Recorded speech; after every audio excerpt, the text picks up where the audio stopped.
मैं आज इस सदन में तमाम ऐसे लोगों को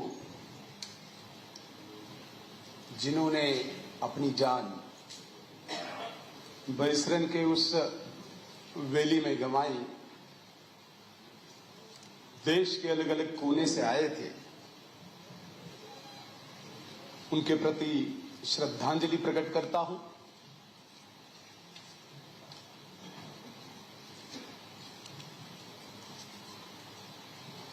आज मैं यहां पे बोलने के लिए खड़ा हुआ हूं। मेरा मन बहुत ही विचलित है।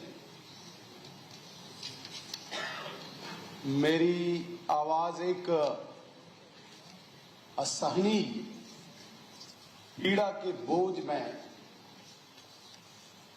लड़खड़ाती है, जो हमने पहलगाम के बरिसरन में महसूस की है।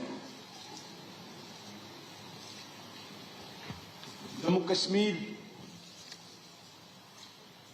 जो धरती का स्वर्ग माना जाता है, जहां पे लोग जिंदगी का बेहतरीन पल बिताने के लिए आते हैं, जहां पे नए नवेले जोड़े अपनी बेहतरीन जिंदगी की शुरुआत करने के लिए आते हैं, जहां पे लोग अपनी परेशानियां दूर करने के लिए इन वादियों में कुछ पल बिताने के लिए आते हैं, वहां पे इस प्रकार की घटना, इस प्रकार का इंसिडेंट, इस प्रकार का मैसेकर जो 22 अप्रैल को हमारे सामने आया, इसने पूरी ह्यूमैनिटी को, पूरी मानवता को झकझोर करके रख दिया। मुझे लगता है कि पूरा देश इस वक्त एक सदमे में, शौक में, पीड़ा में। हम तो जम्मू कश्मीर के लोग हैं, हमारा तो स्वाभाविक है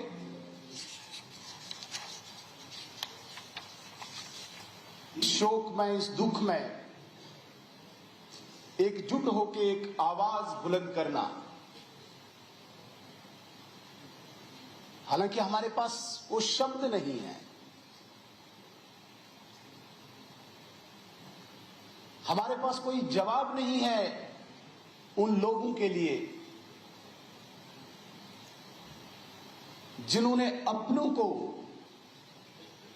हमारे इस जम्मू कश्मीर में खोया। खासकर उस महिला के लिए जिसने अपने सामने अपने पति के सीने पे गोलियां चलते हुए देखी। उस बच्चे के लिए, उड़ीसा से उठ के जो आया था 8 साल का, अपने पिता को अपने सामने गोलियों से छलनी होते हुए देखा। उस हरियाणा के उस नए जोड़े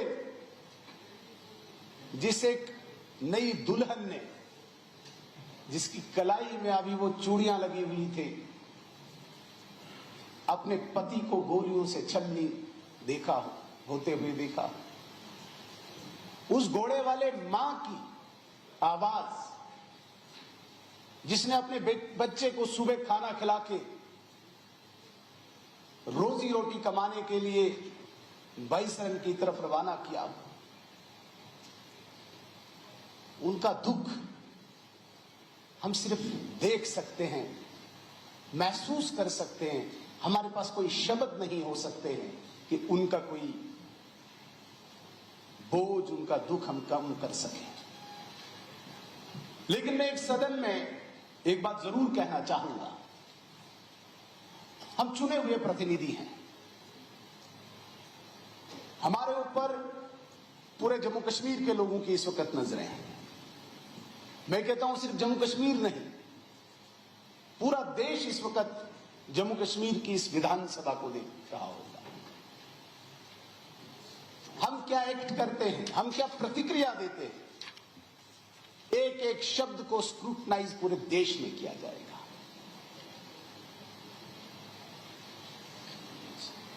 हम इस वक्त उस कौम के नुमाइंदे, उस कौम के नमूने हैं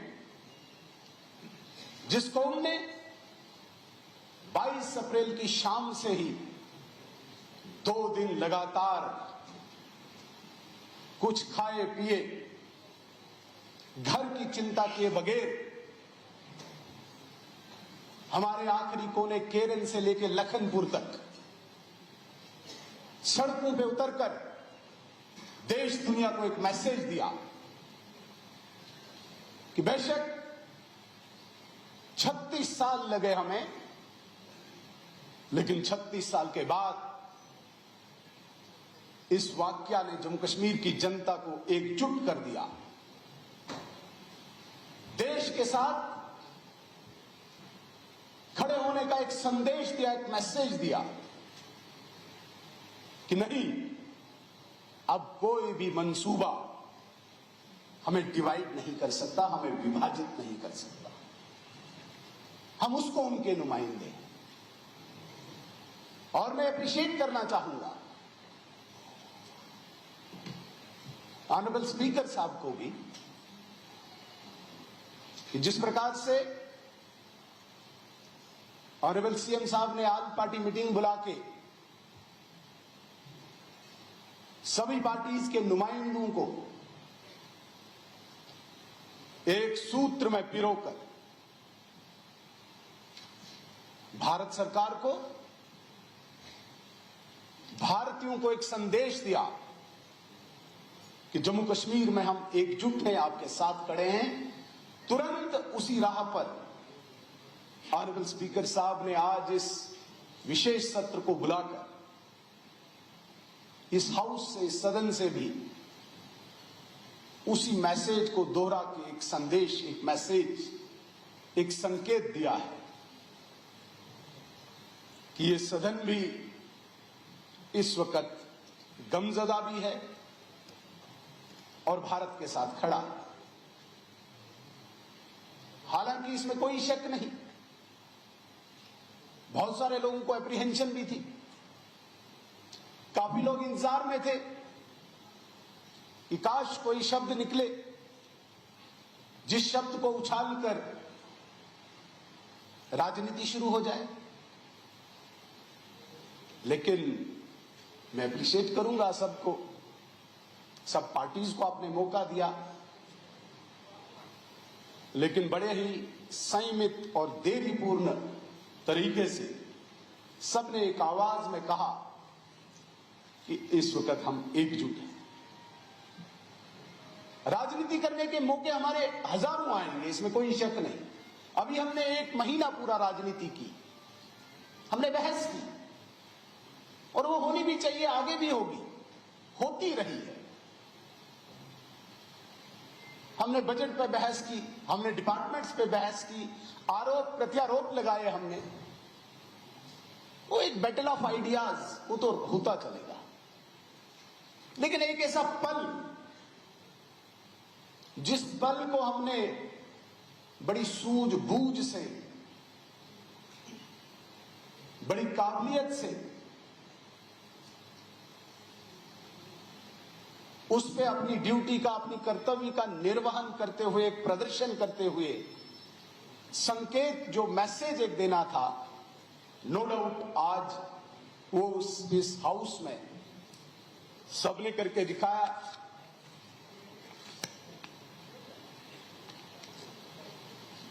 बहुत बार मैंने देखा है,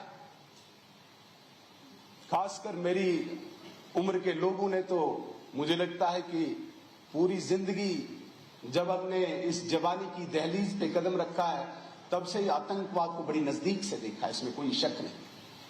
और मैं भी उस क्षेत्र से आता हूं जब हमने आतंकवाद की बर्बरता को देखा। मैं एक मिसाल भी यहां पे देना चाहूंगा 1993 में भी किश्तवाड़ से एक बस जम्मू के लिए जा रही थी। 14 अगस्त का वाकया था।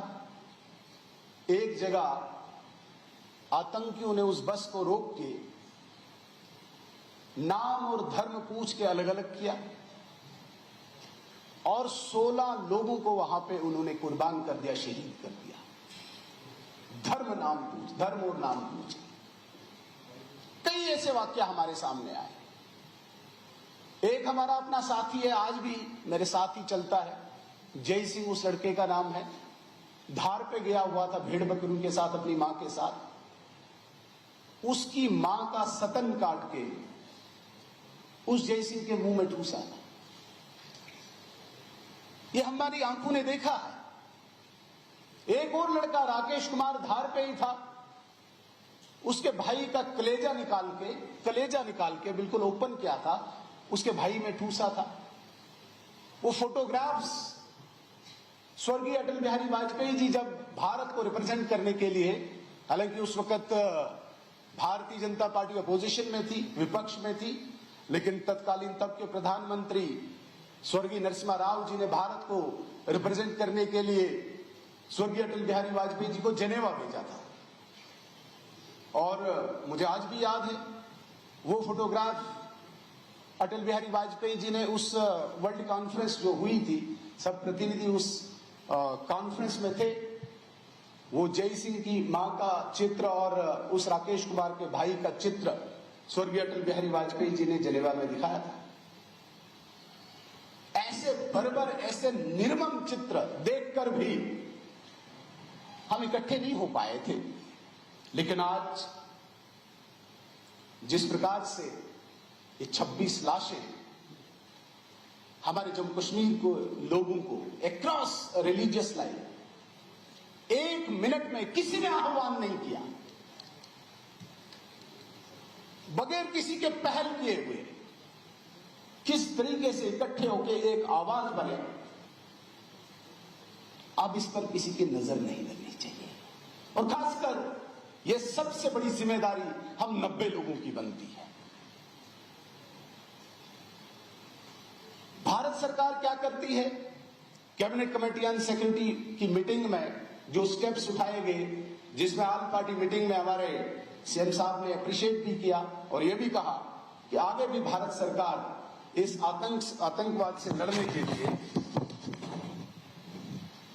जो भी स्टेप्स उठाएगी उसके साथ जम्मू कश्मीर की जनता खड़ी है। लेकिन मैं आह्वान करना चाहूंगा, मैं निवेदन करना चाहूंगा, और कोई राजनीतिक लाग लपेट के बगैर मैं कहूंगा, हमें अपनी सरकार पर, विशेषकर अपने प्रधानमंत्री पे पूर्ण विश्वास होना चाहिए। ये माने कोई कुछ भी करे, एक दृढ़ इच्छा शक्ति की सरकार, एक स्ट्रॉन्ग विल पावर वाली सरकार है, जो कहते वो करते, करके भी दिखाया। हालांकि एक परोक्ष युद्ध चल रहा है, इसे केवल हम ये न माने कि 150 आतंकवादी हमारे जंगलों में बैठे हैं, केवल उन्हीं को न्यूट्रलाइज करके हम इस आतंक से बाहर आ सकते हैं, फिर तो 36 साल नहीं लगते। हमारे अंदर बैठे हुए एक स्ट्रक्चर बना के जो देश, जो पाकिस्तान ये चाहता है कि ये भूमि बेशक हिंदुस्तान की रहे, जम्मू कश्मीर बेशक हिंदुस्तान का रहे, लेकिन नैरेटिव उसका चलता रहे। और कुछ लोग उसके बने रहे। उसे यह पता है कि कभी भी कन्वेंशनल वार में पाकिस्तान आगे नहीं बढ़ सकता है, यह पता है पाकिस्तान। वो उसने आजमा के भी दिखा। 1947 से लेकर 1999 तक 4 वार्स में, पारंपरिक युद्ध में, कन्वेंशनल वार में पाकिस्तान को मुंह की खानी पड़ी। तब जाके उसने तय किया कि नहीं, कन्वेंशनल वार की जगह कोई इस प्रकार का एक मैकेनिज्म बनाना पड़ेगा जहां पे कुछ लोगों को अडॉप्ट करके, स्पॉन्सर करके इस युद्ध को आगे बढ़ाया जाए। इसलिए उसे कुछ नहीं करना।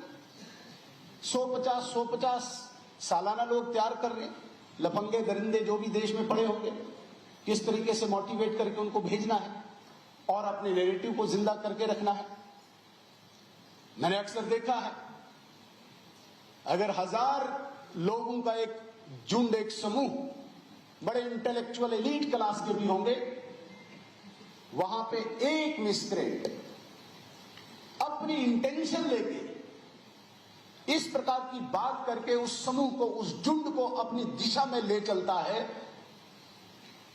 जहां पे उनकी वो जहनियत, जहां पे उनकी वो काबिलियत, जिसे हम इंटेलेक्चुअल कहते हैं, वो कोलैप्स हो जाती है। अक्सर हमने देखा 150 बड़े बड़े अच्छे लोग, बड़ी जहनियत रखने वाले, अचानक उस एक, मैं कहता हूं कि बिल्कुल जिसके दिमाग में कुछ ना हो, वो अपनी दिशा में उनको ले चलता है।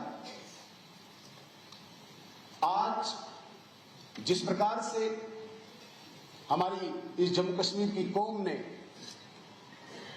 उन मिसक्रेंट्स को एक करारा जवाब दिया है, ये काबिल तारीफ है। और हमें उन लोगों की भी तारीफ करनी चाहिए, उन परिजनों की भी तारीफ करनी चाहिए जिनकी लाशें यहां से गई। मैं अगले दिन सुबह सुबह उन परिजनों से मिलने गया। कुछ लोग टीआरसी में ठहराए गए थे। रीथ लेइंग 10 बजे के आसपास थी। मैं 8:30, 9 बजे के आसपास उन परिजनों से मिलने गया। 2 परिवारों के एग्जाम्पल मैं आपके सामने देना चाहता हूं। एक वो परिवार जिसका वीडियो सबने देखा होगा, शिकारे में एक कपल बैठा हुआ है और तारीफ कर रहे हैं वो लोगों की। अगले दिन उस हस्बैंड को हिट किया जाता है, कुर्बान किया जाता है पहलगाम में। उसकी लाश पीसीआर में थी रीथ लेने के लिए, और उसका परिवार, मिसेस पल्लवी उसका नाम था, और उसके साथ विजय लड़का कोई 14-15 ईयर्स ओल्ड। मैं यहां पे तारीफ करना चाहूंगा उस पल्लवी जी का। कितनी बोल्ड लेडी, बिल्कुल डगमगाए बगैर वो बात का जवाब दे रही थी। वो हमें सिर्फ ये कह रही थी कि किसी भी तरीके से हमें घर पहुंचाइए, नहीं तो कितना गुस्सा होता है उस वक्त। दूसरा परिवार जिसको देखा होगा, एक महिला लाल कुर्ता लगा के, जीन की पैंट लगा के, खून से लथपथ, सबने वो वीडियो देखा होगा। वो बेड पे बैठी है और उसका असहाय, जिसे हम कहते हैं हेल्पलेस, होपलेस, 2-3 हमारे साथियों ने जिक्र किया, उसका 8 साल का बेटा ऐसे बैठा हुआ बेड पे मां की तरफ देख रहा है। उस मां के आंसू बह रहे हैं। हमसे वो कह रहे हैं कि मेरा पति कहां है, मेरा बच्चा भी 8 साल का है। मुझे उस वक्त कलेजा फट गया, ये क्या हो रहा है। ऐसे ऐसे मतलब वाकया सामने आए, और वहां पे जाके भी उन्होंने मतलब उस गुस्से का इजहार हमारे लिए नहीं किया। इसलिए हमें उन 26 लोगों को नाम पूछ के, धर्म पूछ के जिनको टारगेट किया गया, उन्होंने बिल्कुल ऐसा कुछ नहीं कहा। हालांकि 26 लाशें यहां से गई थी, धर्म पूछ के, नाम पूछ के। ये ठीक है, कहीं पे भी देश में इस प्रकार का गुस्सा कोई नहीं फूटा, उसको अप्रिशिएट करना चाहिए और इस हाउस से उनकी तारीफ करनी चाहिए। हमारे बच्चे यहां से बाहर के देश, ये स्टेट्स में पढ़ रहे हैं। जिस प्रकार से यहां पे आतंकियों ने उन 26 लोगों को निशाना बना के कोशिश की थी हमें विभाजित करके एक अपने नैरेटिव को सेट करने के लिए, हम बिल्कुल डगमगाए नहीं। उसी प्रकार से हो सकता है किसी स्टेट में, कहीं पे किसी एक विद्यार्थी के साथ इस प्रकार की मानसिकता रखने वाले किसी मिसक्रेंट ने मिसबिहेव किया हो। इसे हम रूल आउट नहीं करते, लेकिन इसे उस स्टेट के साथ, उस प्रदेश के साथ, उसे कौम के साथ नहीं जोड़े। हम भी यहां से एक ऐसा परिचय दें, नहीं, इन चीजों से हम विभाजित नहीं होंगे। ठीक है, एक इंडिविजुअल एक्ट किया है किसी ने, हालांकि यहां की सरकार ने तुरंत एक्शन लिया, मिनिस्टर्स को भेजा। हमने भी जहां जहां तक हमारी अप्रोच थी, हमने तुरंत मैसेज किया, लेकिन मैं यही कहना चाहूंगा, इसको उस चीज से न जोड़े। यदि पूरे भारत में जिस जिस प्रदेश में लाशें गई यहां से, अगर उन्होंने नहीं जोड़ा, उन्होंने एक शब्द भी नहीं बोला, तो हमें भी शेष भारत के साथ कभी भी इसको चीज को नहीं जोड़ना चाहिए। एक इंडिविजुअल एक्ट हो सकता है और उस पर एक्शन हो सकता है। यही एक मौका है इस वक्त भारत को इकट्ठा होने का, एक मैसेज देने का। मैं इतना जरूर कहूंगा, हमें अपने नेतृत्व पे पूरा विश्वास होना चाहिए। डेफिनेटली नरेंद्र मोदी जी ये यकीन माने, जिन्होंने अपने विजिट को बिल्कुल कट शॉर्ट करके तुरंत वापस अपने देश लौटे। Within no time honourable home minister Jammu Kashmir पहुंचे, कश्मीर पहुंचे, और वहां पे जिस जिस प्रकार की उनकी मीटिंग्स होनी थी, परिजनों से मिलना था, स्पॉट पे जाना था, श्रद्धांजलि देनी थी, तुरंत उन्होंने सारी चीजें की। उसके बाद सीसीएस में उन्होंने सारी घटना की जानकारी दी। ये हमें यकीन होना चाहिए, अगर इंस्टेंट होम मिनिस्टर साहब यहां पहुंचे, अगर इंस्टेंट आदरणीय प्रधानमंत्री जी विदेश से लौटकर यहां पहुंचे होंगे, ये यकीन माने कि जरूर उन्होंने ये जो हमसे छीने गए, इनके बदले के लिए जरूर कुछ सोचा होगा। हमें इस वक्त सिर्फ विश्वास रखना चाहिए। एक ऐसा व्यक्ति जिन्होंने भारत का नाम ऊंचा किया है, जिन्होंने आज तक जो कहा वो किया है, इस वक्त हमें विश्वास रखना चाहिए कि वो चुप बैठने वालों में नहीं है। इतनी जल्दी हमें कोई इस प्रकार की कोई बात नहीं कहनी चाहिए जिससे सुरक्षा बलों का, जिससे सरकार का हौसला मनोबल कम हो। हाँ, हमारा जो दायित्व बनता है वो हम निभाएं। और आज जिस प्रकार से 22 और 23 तारीख को जम्मू कश्मीर की जनता ने अपना दायित्व निभाया, अपना कर्तव्य निभाया, कैंडल मार्च हो, प्रोसेशन हो, प्रोटेस्ट हो, वो किया। सीएम साहब ने अपनी ड्यूटी निभाते निभाते आल पार्टी मीटिंग कॉल की और सब पार्टीज की मौजूदगी में रेजोल्यूशन पास किया। बहुत सुंदर रेजोल्यूशन था, एक मैसेज दिया, इतनी ड्यूटी हमारी बनती क्यों किया। और ऑनरेबल स्पीकर साहब ने भी ये स्पेशल सेशन, ये विशेष सत्र बुला के इस विधानसभा की ड्यूटी को भी प्रस्तुत किया। ये सारी चीजें काबिल तारीफ है। और अब हमें इंतजार करना चाहिए, हमें विश्वास रखना चाहिए, हमें बचना चाहिए। अभी कोई भी ऐसा शब्द बोलने से जल्दबाजी नहीं करनी चाहिए, बिल्कुल छोटी राजनीति की, जिससे देश, जिससे कौम, जिससे विशेषकर जम्मू कश्मीर की एक आतंकवाद के विरुद्ध लड़ाई की एक नई दिशा डाइवर्ट हो, इससे हमें बचना चाहिए। मैं ज्यादा समय आज, चूंकि राजनीति करने का कोई आज विशेष कोई समय नहीं है, केवल और केवल श्रद्धांजलि, दुख प्रकट करने के लिए मैं यहां पे खड़ा हुआ हूं। मैं ज्यादा समय न लेते हुए पुनः एक बार फिर अपनी तरफ से, अपनी पार्टी की तरफ से, जम्मू कश्मीर की जनता की तरफ से तमाम उन 26 लोगों को श्रद्धांजलि यहां से प्रकट करना चाहूंगा। और जिस प्रकार से बाकियों ने भी कहा, मेरे मन में भी था, यदि उनकी यादाश्त में, यदि उनकी मेमोरी में 22 रन में या पहलगाम के किसी इस स्थान पे कोई इस प्रकार का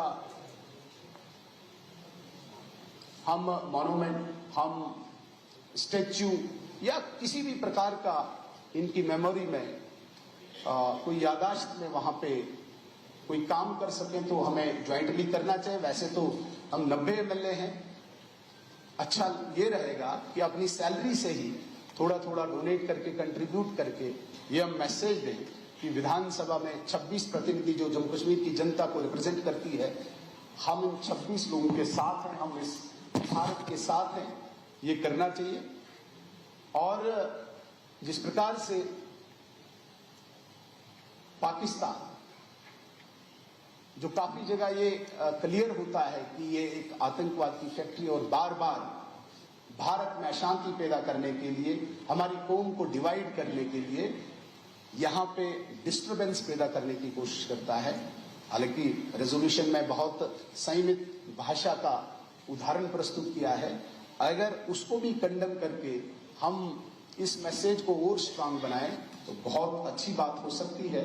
मैं पुनः एक बार उन लोगों को श्रद्धांजलि प्रकट करना चाहता हूं और आज जिस प्रकार से ऑनरेबल स्पीकर साहब ने ये विशेष सत्र बुला के एक मैसेज दिया है, इसको भी अप्रिशिएट करते हुए अपनी बात को खत्म करता हूं। जय हिंद।